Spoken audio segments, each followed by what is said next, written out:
Buenas tardes, como dice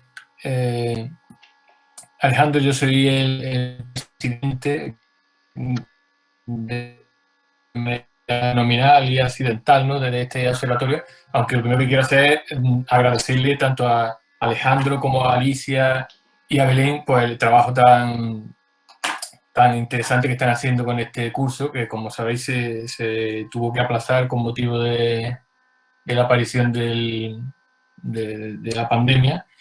Y justo el día que se cerró todo, el día que se decidió cerrar España prácticamente por completo, era el día que yo tenía que dar esta charla. Y un año después, misteriosamente la tengo peor preparada que aquel día. O sea que no sé exactamente por dónde va a salir.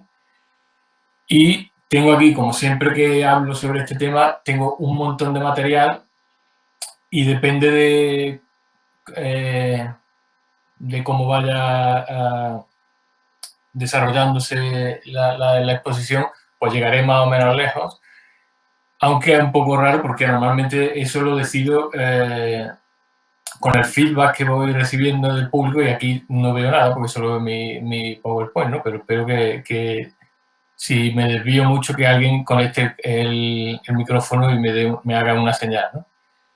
Bueno, he decidido poner esta foto, que es una foto de una película que se llama Ahora a dónde vamos, de Nadir Labaki, de 2012, y decidí poner esta foto porque concretamente este fotograma es de un pasaje de la película que ilustra muy bien, o con el que yo me siento muy identificado a lo largo de estos años de investigación, porque no voy a hacer spoiler, aunque un poco sí. Esta película va sobre una comunidad, o sea, una ciudad próxima oriental, que no sé si era en el Líbano o dónde, en la que conviven razonablemente bien una comunidad musulmana y una comunidad cristiana, ¿no? Y en un momento dado de la película, pues hay un conflicto y demás, y muere una persona, y entonces, pues, los dos grupos, los musulmanes y los cristianos, pues, amenazan con iniciar un conflicto, ¿no?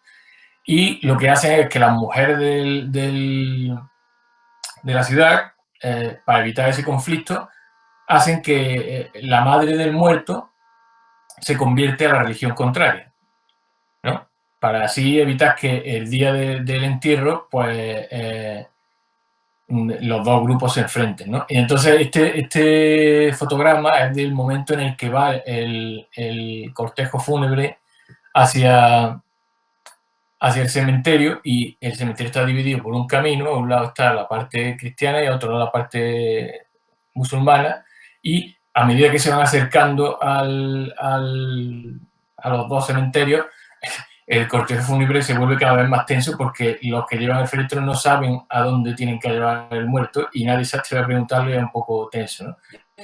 Y un poco eso es lo que, esa pregunta, y ahora a dónde vamos, es la pregunta que yo me he hecho y me hago durante toda esta investigación, que, como paso ya a introducir, está relacionada con esta lápida. Es una lápida en hebreo que se encontró en Córdoba en 2008, en el interior de un horno un horno cerámico, en una excavación que ahora pasaremos a detenernos, y tiene como peculiaridad el hecho de que es la lápida con el texto completo en hebreo más antigua que tenemos en España, y además también es una lápida que incluye el año de la muerte del difunto, en este caso Yehudá Baracón o Barabún, según leen también otros especialistas, ¿no? Y dice: esta es la sepultura de Yehudá Baracón, de bendita memoria, sea su espíritu con los justos, murió el día sexto de la semana, día 3 del mes de Kislev, del año 4606, que es el año 845 de nuestro calendario, y dice descanse su alma en el haz de los vivientes, que es una fórmula funeraria muy extendida, muy conocida, incluso anterior a esta fecha, ¿no? Entonces, se trata de una lápida muy importante, porque hasta entonces lo que teníamos, y aquí podemos verlo, en la fila de arriba vemos las lápidas funerarias, las inscripciones funerarias con las que contábamos hasta ese momento, que si pudierais ver, la mayoría están o bien en latín o bien son bilingües o trilingües, normalmente con latín y hebreo, o latín, griego y hebreo, o griego y hebreo, siendo la parte en hebreo siempre una parte muy, una pequeña fórmula que no muy desarrollada, ¿no? O sea, entonces, por primera vez vemos un cambio respecto al corpus anterior, y además nos sitúa en un momento muy, muy específico, ¿no? Que por eso digo que me identificaba mucho con esa película, porque es un momento que está concretamente en los 850 o 845 más concretamente, está justo partiendo los dos momentos de la historia del judaísmo hispano, ¿no? y del judaísmo en general, ¿no? La parte tardoantigua y la medieval, ¿no? Y es muy interesante porque, bueno, es justamente, decía Goitain, que entre el año 500 y el año 1300 hay como unos 800 años en los que hay una interacción entre el Islam o el mundo árabe y los judíos, en la que se están decantando mutuamente. Es decir, él dice de la identidad árabe islámica al principio está muy deudora del judaísmo, y al mismo tiempo en esos años de simbiosis creativa, que lo llamará Wasserstrom, es también donde se está preparando la identidad de lo que será el judaísmo medieval, ¿no? O sea, es como un momento de simbiosis, se llama así, y se caracteriza por ser un momento confuso, concretamente, confuso, en el que se están retroalimentando esas dos identidades de una manera muy fecunda, ¿no? Y es muy interesante, como digo, porque apenas tenemos conocimiento sobre la prosopografía judía anterior a este momento, y aquí por primera vez tenemos un nombre en hebreo y con un cierto contexto, porque lo que ocurre, y esto es muy interesante, es que todas las inscripciones funerarias que tenemos anterior a esta no tienen contexto arqueológico, no sabemos en qué contexto está. Como mucho podemos pensar que al estar en bilingüe o trilingüe, o sea, estar también escrita en latín y griego, muy probablemente estarían en medios, es decir, en cementerio o en un medio en el que no estarían concebidas para ser vistas solo por una comunidad, sino por varias. Es decir, seguramente lugares de enterramiento mixtos, ¿no? Y de hecho es que la institución del cementerio en el judaísmo es algo que surge en la Edad Media. Anteriormente no se conocen. El cementerio, digamos, como institución no existe. Lo que conocemos es, pues, en Roma, las catacumbas, que sí hay algunas que son exclusivamente judías, pero están aún así dentro de un espacio cementerial mixto, es decir, mezclado con cristianos generalmente. Y eso, lo que sabemos es que antes de este momento, sabíamos hasta el siglo X más o menos, pues de hecho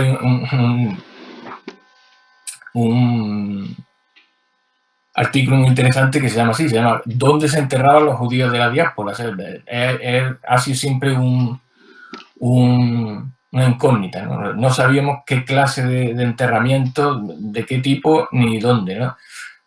Entonces, por primera vez, esta lápida es muy temprana, de una fecha muy temprana, y aparece en un lugar muy curioso, y es concretamente en este horno que vemos aquí. No sé si el puntero sirve de algo, pero no. Vemos un horno cerámico en el que aparecieron varias piezas desechadas, ¿no? De la industria alfarera que rodeaba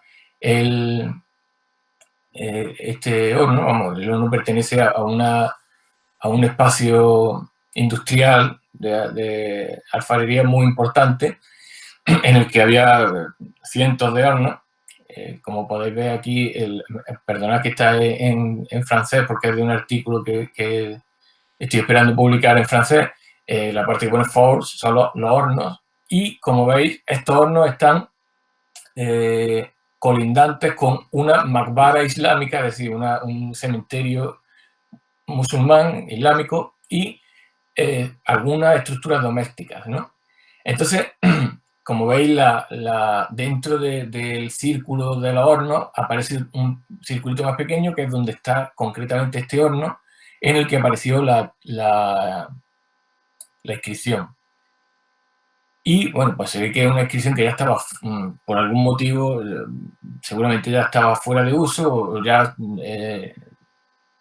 el cementerio al que pertenecía había dejado de usarse, lo que sea, y terminó en este horno en el que se estaban, ya no tenía uso tampoco, y se estaba rellenando con piezas de desecho, y de alguna manera acabó ahí. No podemos saber mucho más, pero bueno, ese es el contexto, ¿no? Entonces, como vemos, lo más inmediato que tiene es un cementerio musulmán, pero claro, musulmán, sabemos que es musulmán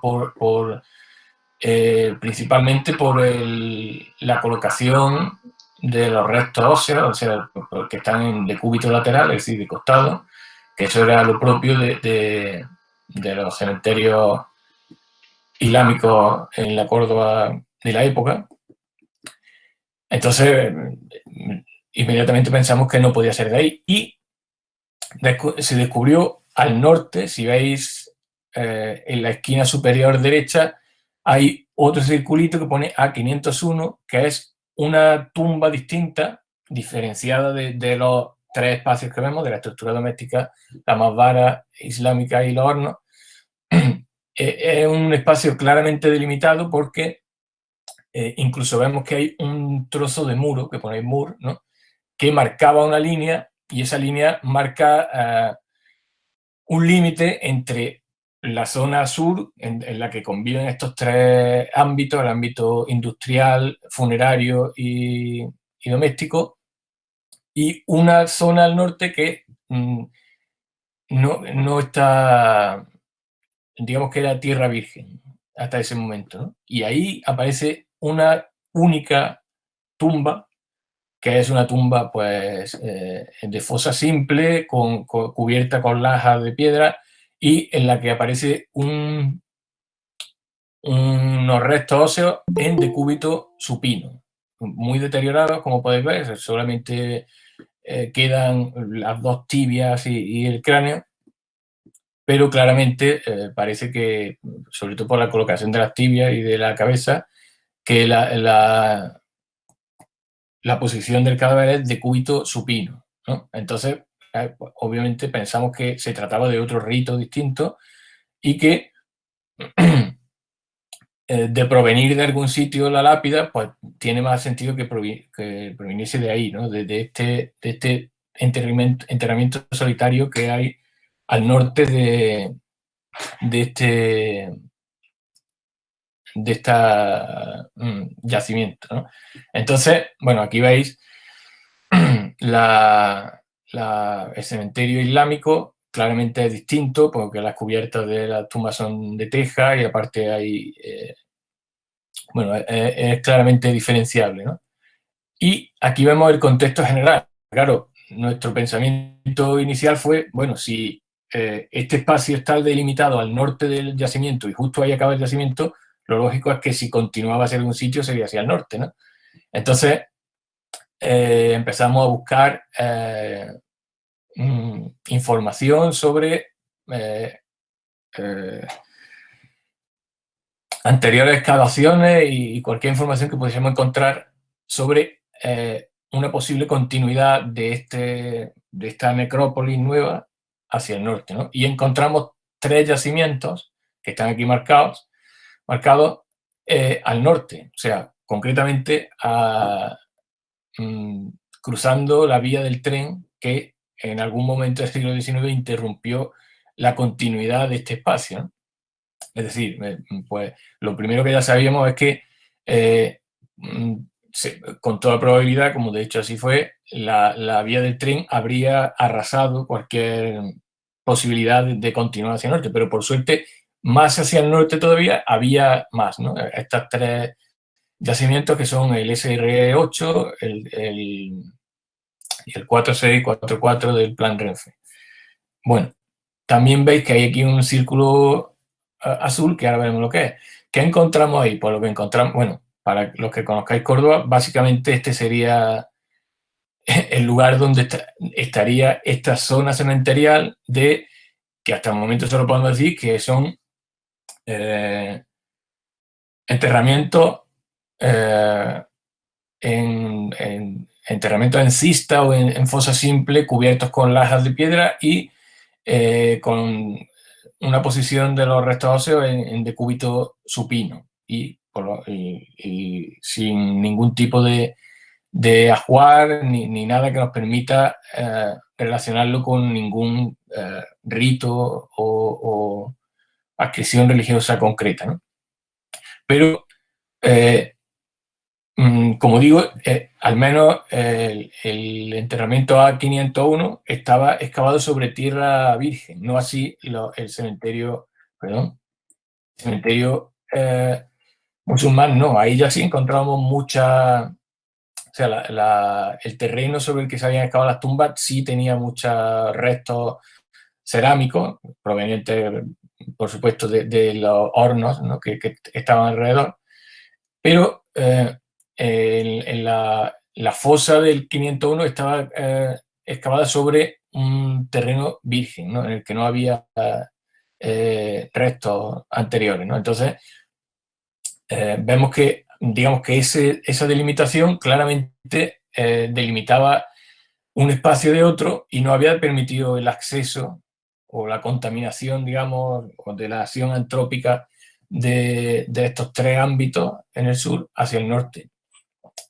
Lo cual es curioso, ¿no? Porque ya digo que en la parte de los hornos había muchos restos de testar, de cerámica y demás, y ahí no. O sea, que claramente quien hubiera elegido ese lugar lo había elegido como un lugar de tierra, de suelo virgen, ¿no? Y eso también nos dice que ese cementerio debía ser anterior a, por supuesto, al cementerio islámico, que parece ser la expansión de un cementerio islámico que venía desde la puerta norte de la Medina, como veremos ahora en el mapa de situación, ¿no?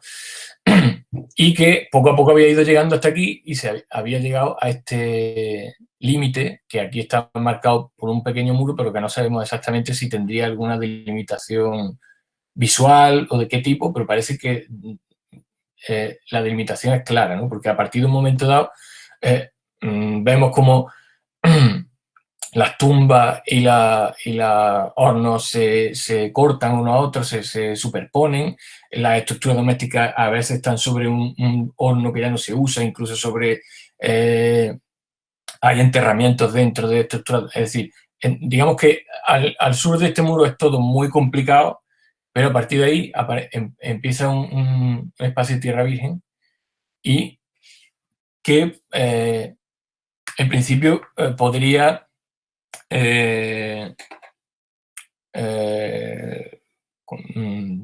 corresponder con la época a la que nos traslada la lápida, ¿no? La lápida habla del siglo IX y no hay ningún inconveniente para pensar que esto pudiera ser del siglo IX, a falta de pruebas más que puedan datar esto de manera concreta. Lo único que podemos saber hasta el momento es que al menos cuando se enterró este individuo A501, ahí no había contaminación de cerámica, y sin embargo en la Maqbara islámica sí, es decir, parece que fue anterior, ¿no? Luego, si la Maqbara islámica se cree que puede ser del siglo X, XI, pues perfectamente este muerto, este enterramiento aislado que encontramos aquí podría ser anterior, podría ser del siglo IX, aunque no tenemos una datación exacta, pero bueno. Bien. Nos encontramos en estos tres yacimientos al norte de del lugar donde apareció la lápida. Aquí vemos el rango que ocuparía este espacio de estos tres yacimientos más el enterramiento aislado, y como vemos está separado por la vía. Esto que vemos aquí es la abertura de la vía del tren. Bien. Lo que encontramos es, pues aquí veis en el pequeño plano de situación, veis que se corresponde este pequeño plano se corresponde con el yacimiento 4-6 de Plan Renfe, y ahí vemos también enterramientos en cista, en este caso, con los restos de cúbito supino, es decir, mirando hacia arriba, orientado hacia el este, es decir, de manera que los pies están hacia el este y la cabeza al oeste, de manera que si supuestamente el muerto se levantara, miraría hacia el este, lo cual es propio de los enterramientos de la arqueología funeraria judía. Y también vemos que tienen lajas de piedra tapando los enterramientos, o sea, perfectamente puede pertenecer al mismo área cementerial que nuestro enterramiento aislado, ¿no? También en el 4-4 encontramos, como veis, el mismo tipo de enterramiento, de posición de los cadáveres y de orientación, ¿no? Y en el SR8 también. Y tiene una particularidad, si lo veis en el plano pequeñito que hay aquí en la esquina, veis que está marcado en rojo un yacimiento, sí, pero al lado hay otro igual que dio resultados negativos en cuanto a enterramiento, ¿no? Es decir, inmediatamente al lado, al este, ya no aparecen enterramientos, por lo que se piensa que fuera lo que fuera esta área cementerial, acababa ahí. O sea, este era un límite de ese área cementerial, y el otro límite hacia el sur, o sea, este sería el límite hacia el este, y el límite hacia el sur sería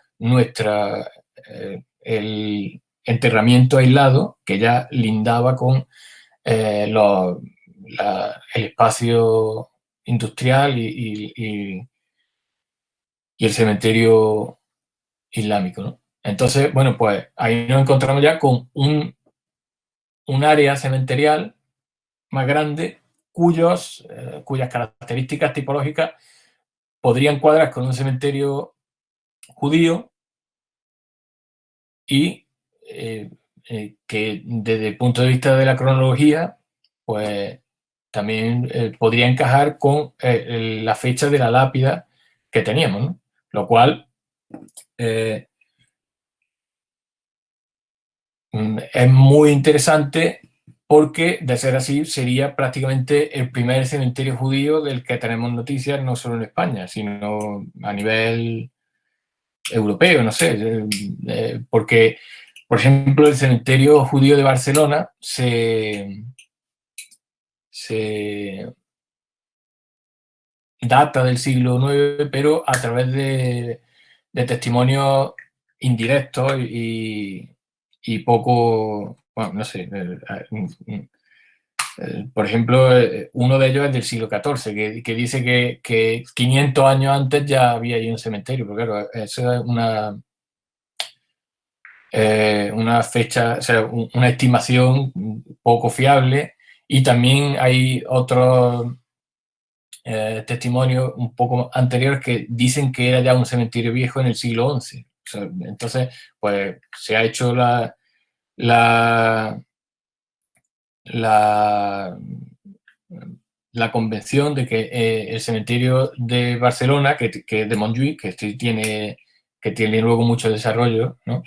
En el tiempo, pero se cree que la fecha más temprana de la que podía datar era del siglo IX, o sea que sería, en todo caso sería como este, ¿no? Pero sí es verdad que en el cementerio de Montjuïc los restos que se han podido datar más antiguos son un poco posteriores, ya del siglo X-XI, ¿no? Aunque posiblemente sea también de esta época, pero como digo, nunca anterior. Nunca tenemos noticias de cementerios como tales anteriores al siglo IX. Y, bueno, en Venosa, por ejemplo, en Italia, hay una lápida también muy interesante, también del 848 creo y se cree que proviene de un cementerio. Claro, al ser una lápida, se cree que estaría en un cementerio al aire libre, dicen, que estaría a la salida de unas catacumbas que sí se conoce que son tardoantiguas, anteriores, ¿no? Pero en realidad yo sobre el cementerio como tal no he encontrado mucha información, solamente que se da por hecho que al haber una lápida datada de esa fecha, allí en las inmediaciones, pues se da por hecho que allí había un cementerio, pero como digo, no, al menos yo no conozco muy bien este caso, ¿no? Así pues, tanto si, o sea, esto tampoco es una carrera, ¿no? Pero estamos ante un caso muy, muy importante, entre otras cosas porque también de esta fecha, del mediados del siglo IX, de estas mismas décadas centrales del siglo IX, proceden las primeras noticias, digamos, más o menos fiables que tenemos sobre los primeros intercambios epistolares entre la comunidad judía y, andalusí y las academias rabínicas orientales, ¿no? De Sura y Pumbedita, ¿no? Lo sabemos sobre todo a través de responsas, de cartas que se escriben mucho más adelante, en el siglo X, pero que ya contienen noticias de que distintos gaones, es decir, presidentes de las yeshivas, de las academias rabínicas de Sura y Pumbedita, ya habían entablado relación, habían enviado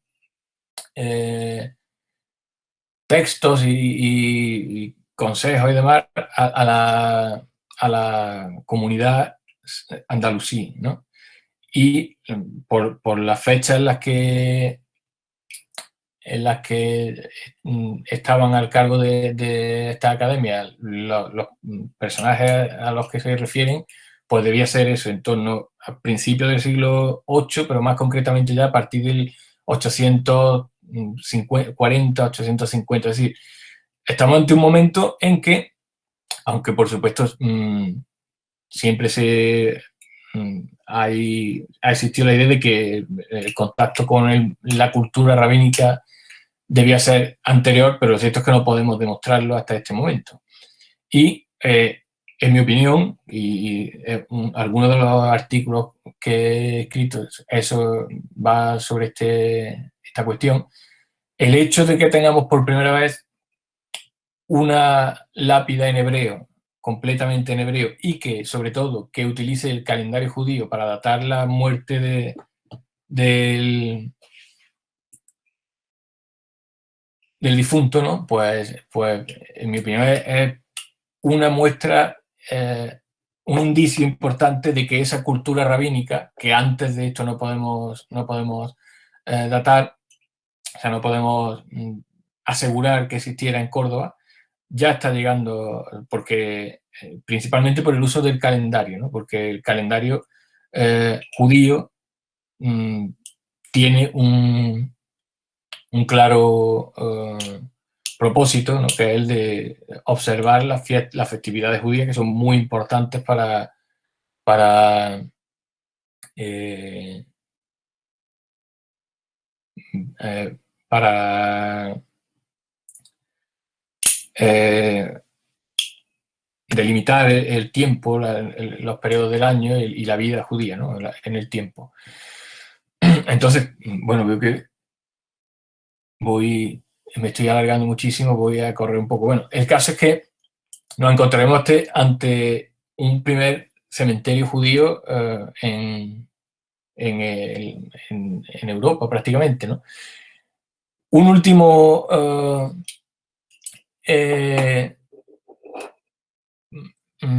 elemento para añadir a estos 3 yacimientos que hemos visitado anteriormente es esta entrada, que es una entrada en el registro de hallazgos arqueológicos que llevaba a cabo en esta época, en los años 50, don Samuel de los Santos Gener, que era el director del Museo Arqueológico entonces, y él en el año 54 dibuja este plano porque tiene noticias de que unos obreros han excavado unos restos funerarios que ellos creen que son una necrópolis hebrea. Y concretamente está en este mismo punto. O sea, está, no sé si luego en el plano lo podré ver bien, pero ahí donde pone SC3 es donde aparece nuestra lápida y la línea azul sería la vía que aparece como ferrocarril en el croquis que hace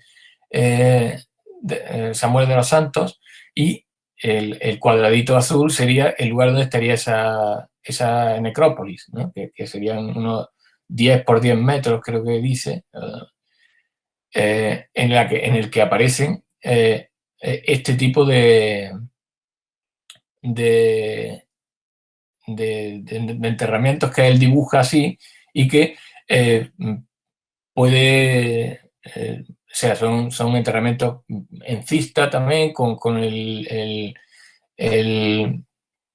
cadáver en cúbito supino, y como vemos aquí, vemos que a veces las lajas que cubren la cista pues, se han desplazado y aparecen colocadas tal y como aparecen en el dibujo. Es decir, parece claro que también se trata de una serie de enterramientos que pertenecen a esta misma unidad cementerial, y lo interesante es que él lo recoge como necrópolis hebrea, ¿no? Y eso es muy interesante porque no sabemos por qué lo hace. O sea, solamente porque están en decúbito supino, es decir, están boca arriba en lugar de estar de costado, o porque tenía alguna información extra. O sea, eso no lo sabemos, pero sería muy interesante descubrir qué hipótesis, porque de hecho él mismo en sus apuntes dice que no cree que sean hebreos, no cree que sean judíos. Sin embargo, lo recoge así porque sus informantes, las personas que habían excavado aquello en el contexto de una obra, ¿no?, que estaban haciendo, le habían transmitido que era una necrópolis hebrea. Y yo creo que para mí es clave tratar de entender por qué, ¿no? ¿Por qué llegarían a esa conclusión?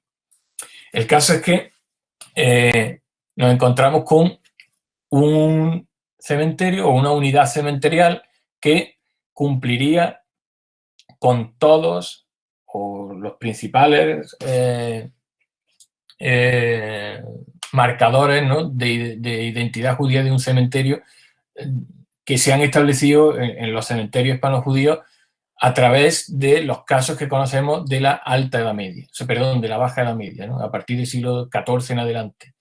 Y tales marcadores pues serían, por ejemplo, pues el cementerio está en un montículo, como vemos aquí en el caso, viendo las líneas de nivel, vemos que está en el montículo más cercano a la ciudad, que guardando, sin embargo,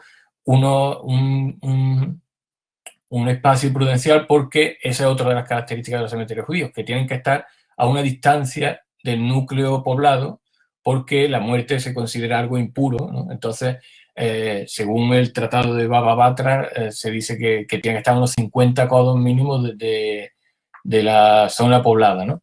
Entonces, aquí cumple esas dos características. También es característico que esté cerca de una vía principal. Aquí vemos en violeta una línea que es un camino tradicional y que, como vemos, incluso a día de hoy existe esa calle que cruza el parque de Colón saliendo de la Bab al-Yahud, que esto es algo interesante también. O sea, es una vía que sale de la Puerta de los Judíos, que es la puerta norte de la Medina, y cruza en línea recta hasta llegar ahí, ¿no? También está rodeado o cerca de corrientes de agua o de arroyos, en este caso por partida doble, porque aquí vemos que el que aparece aquí como arroyo de San Lorenzo, que entra en la ciudad, básicamente está siguiendo el cauce de ese camino, y por el lado este también está rodeado por otros dos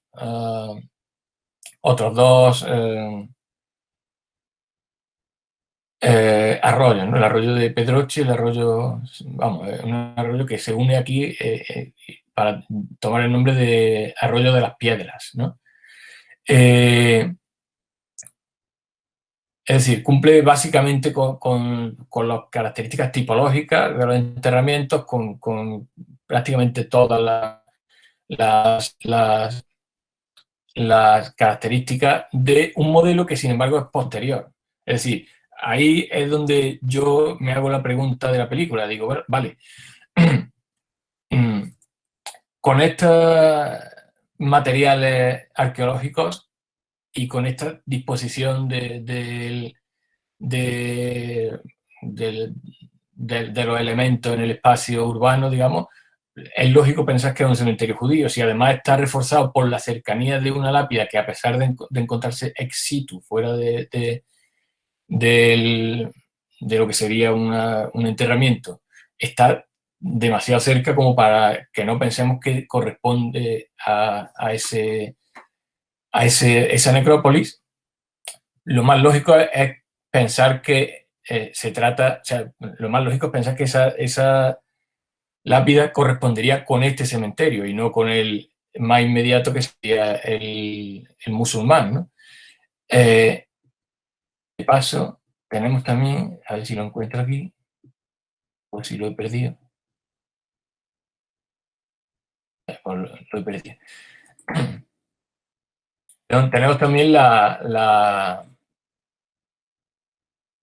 los testimonios. ¿Escucha? Sí.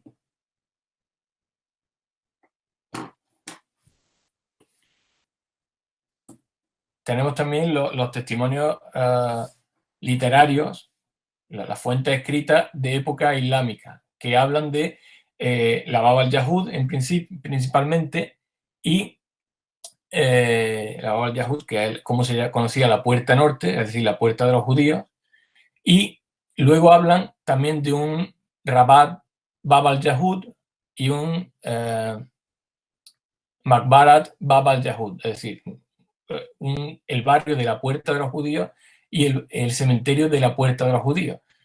Y sin embargo hay una sola mención que la hace Ibn Baskubal al cementerio de los judíos, Makbarat al-Yahud. Y se sitúa siguiendo la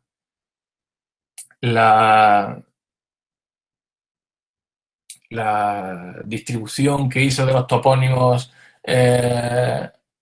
árabes, Levi Provenzal, se situaría prácticamente donde está este cementerio. Es decir, parece que las fuentes árabes avalan la idea de que ahí hubo un cementerio judío. Mi pregunta es, ¿qué significaba ser judío en esa época para este Ibn Baskubal, por ejemplo, o para Ibn Shuhayr, cuando habla de la Bab al-Yahud, de la puerta de los judíos, ¿no?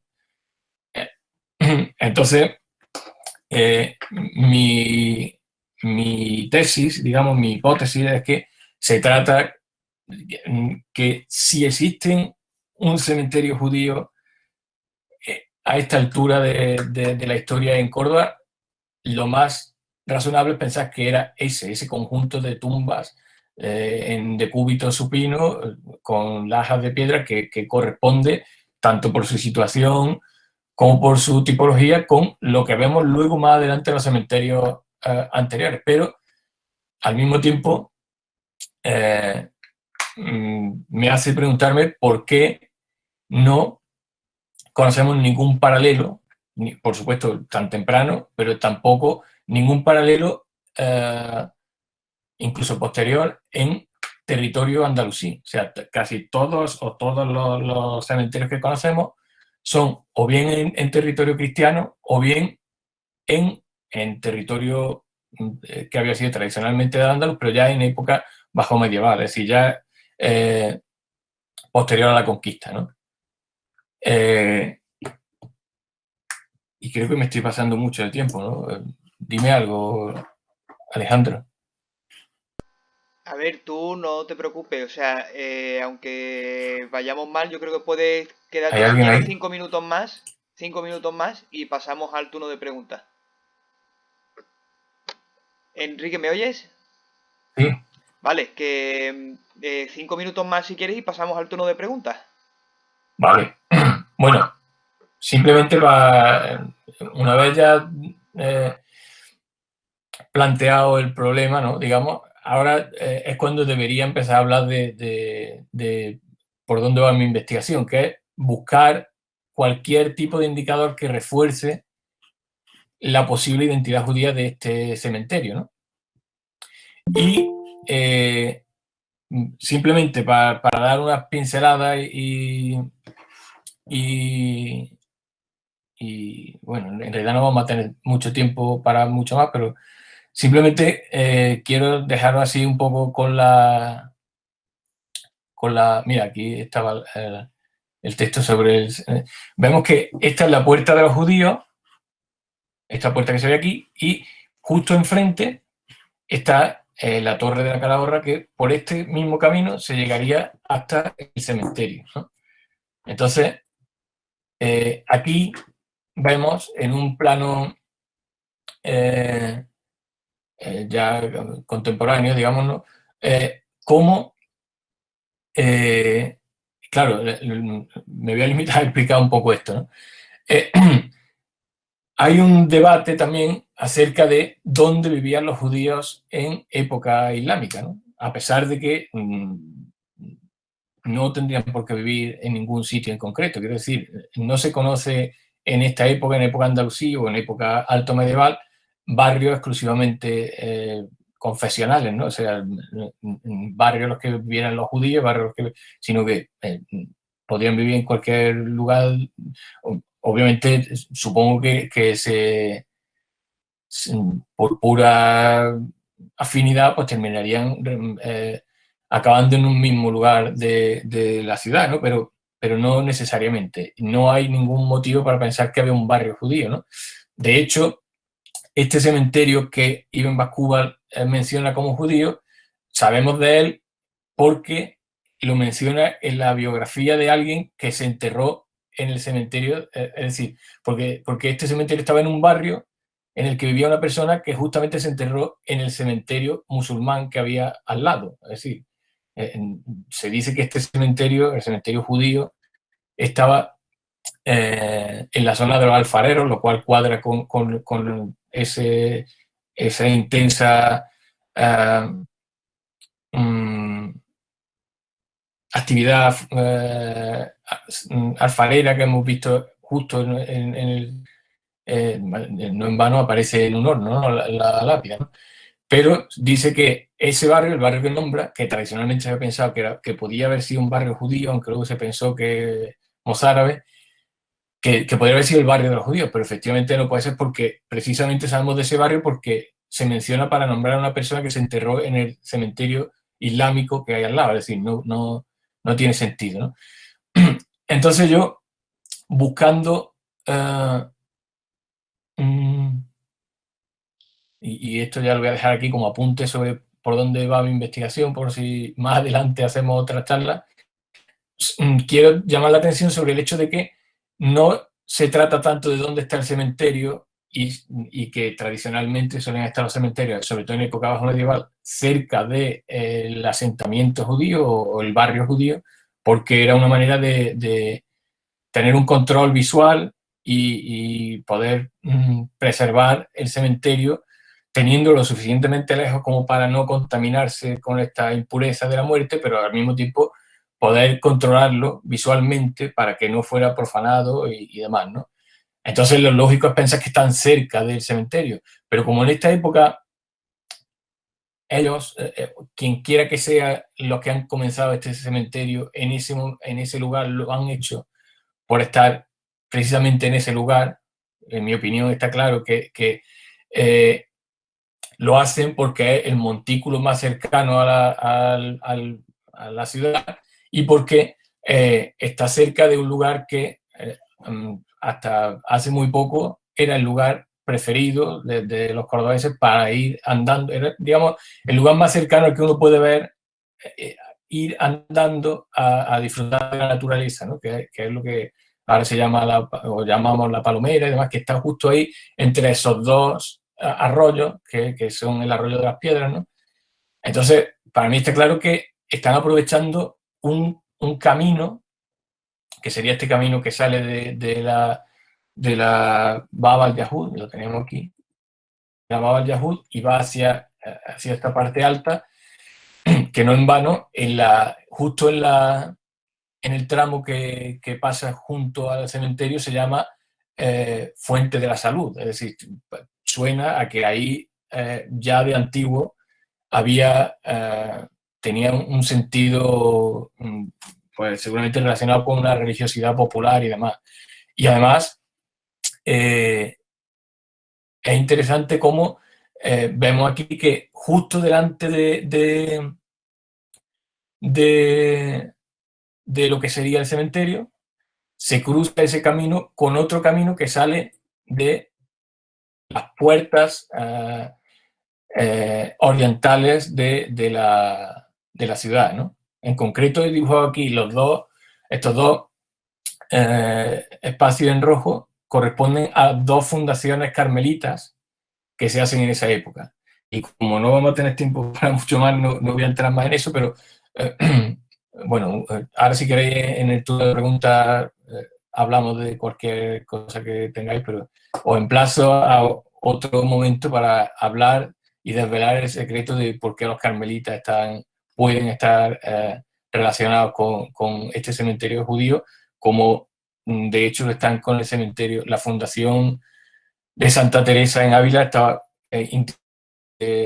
relacionada con el cementerio judío en el que supuestamente estaba enterrado Moshe de León, que es un místico importantísimo en el judaísmo, porque es el autor del Zohar, que es, digamos, la obra mística más importante de la tradición judía, ¿no?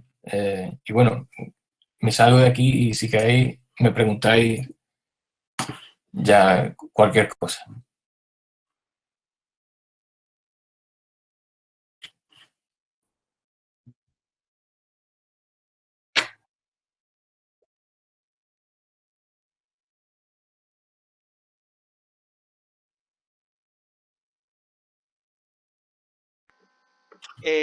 O podéis directamente activar la cámara y activar el micrófono o el micrófono solamente. Así que os dejo que formuléis preguntas.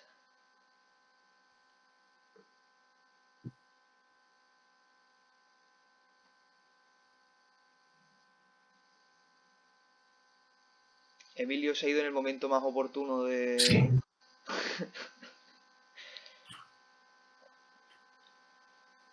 ¿No tenéis ninguna pregunta por ahí? ¿Nada que queráis comentar?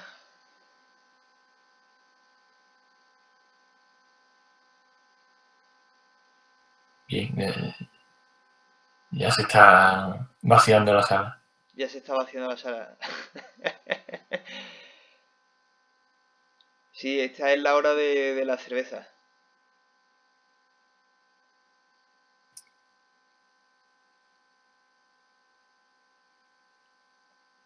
Te agradecen la exposición por ahí, Enrique.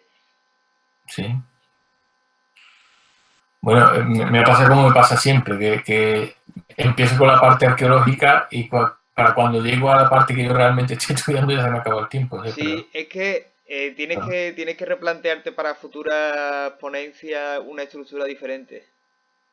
sí, sí, pero es que si no, no se entiende que en realidad es una hipótesis abierta, ¿no? Porque el propio momento al que pertenece está muy indefinido en cuanto a la arqueología funeraria judía en España, ¿no? Entonces, o sea, no puedo pasar al siguiente tema sin avisar al espectador, al oyente, de que estamos hablando de una hipótesis muy abierta, ¿no? Pero bueno, haremos una segunda sesión, ¿no? Bueno, Sí, no, a ver, de esto desde luego vamos a tener que hacer continuaciones, porque además tú todavía estás, o sea, como lo que tú has dicho, es una cosa que está abierta todavía y que ahí posiblemente esté sujeto a cambios en el futuro. sí, sí.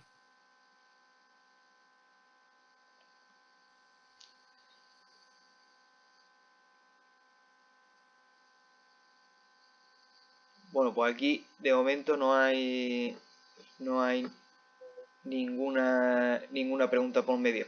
¿Hay algo que quieras decir antes de que cerremos la reunión, Enrique? ¿Alguna cosa que quieras mencionar o que quieras aclarar? Pues no se me ocurre ahora mismo, no sé. Bueno, pues en principio vamos a dejar aquí la exposición. A mí me ha encantado muchísimo. Y nada, nos reunimos en la próxima sesión, no me acuerdo a qué hora, no me acuerdo a qué hora, no me acuerdo qué día la tenemos, porque posiblemente Pues, nos saltemos la Semana Santa. sí, Así que nada, nos vemos en la próxima reunión y de nuevo, Enrique, muchísimas gracias. nada, a ti. Pues nada, muchísimas gracias a todos los asistentes por estar aquí y nos vemos en la próxima reunión. Chao, chao.